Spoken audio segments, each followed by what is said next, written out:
சவுகார்பேட் அப்படின்னாலே wholesale market, north Indian communities நெறைய பேர் இருக்கிற ஒரு இடம் அப்படின்னு தான் நம்ம எல்லாருக்கும் தெரியும். இப்படி இருக்கிற இந்த சவுகார்பேட்ல இருக்கிற பெரும்பாலான ட்ரேடர்ஸ் இங்க நடக்கிற எந்த ஒரு பொலிட்டிக்கல் ஈவென்ட்லயோ, எந்த ஒரு ப்ரொட்டஸ்ட்லயுமே பெரும்பாலும் கலந்துக்கிறதில்ல. பெருசா அவங்க பந்த் மாதிரியான விஷயங்கள்லாம் எதுவும் பண்றது கிடையாது. ஆனா ஆகஸ்ட் 1ஆம் தேதியான இன்னைக்கு சவுகார்பேட்ல இருக்கிற நெறைய ட்ரேட் அசோசியேஷன்ஸ் பந்த் அறிவிச்சிருக்காங்க. இதற்கு மிக முக்கியமான காரணம் ஜூலை 30ஆம் தேதி அன்னைக்கு சவுகார்பேட்டை மின் ஸ்ட்ரீட்ல இருக்கிற ஒரு ஸ்டெயின்லெஸ் ஸ்டீல் கடைய ஜிஎஸ்டி அஃபிஷியல்ஸ் இன்ஸ்பெக்ட் பண்ணியிருக்காங்க.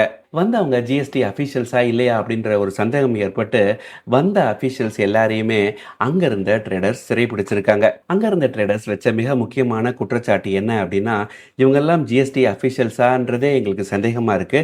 இவங்க பண்ற ஆடிட் எல்லாமே இல்லீகல் அப்படின்னு சொல்லி அங்க வந்த அஃபிஷியல்ஸை கிட்டத்தட்ட 300க்கும் மேற்பட்ட ட்ரேடர்ஸ் சுத்து போட்டு அவங்க எல்லாரையும் ஒரு இடத்துல அடைச்சிட்டாங்க.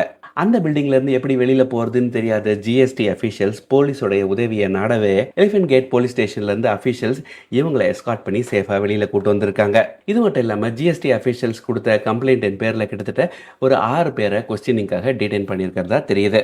இந்த ஒரு இன்சிடென்ட்டை தொடர்ந்து சவுகார்பேட்ல இருக்கிற ஆல்மோஸ்ட் எல்லா ஷாப்ஸுமே இன்னைக்கு பந்த அறிவிச்சிருக்காங்க. இந்த ஜிஎஸ்டி அஃபிஷியல்ஸ் பண்ணது தப்பு அப்படின்னு சொல்ற ட்ரேடர்ஸ் பக்கம் நியாயம் இருக்கு அப்படின்னு நினைக்கிறீங்களா? இல்ல இந்த மாதிரி ட்ரேடர்ஸ் ஒரு கவர்மெண்ட் அதிகாரியை பிரெமிசஸ்குள்ள லாக் பண்றது தப்பு அப்படின்னு நீங்க நினைக்கிறீங்களா அப்படின்றத கமெண்ட் செக்ஷன்ல சொல்லுங்க. இதே மாதிரி நம்ம சேனல்ல இருந்து நிறைய தகவல்களுக்கு மறக்காம நம்ம சேனலை சப்ஸ்கிரைப் பண்ணிக்கோங்க. Thank you so much.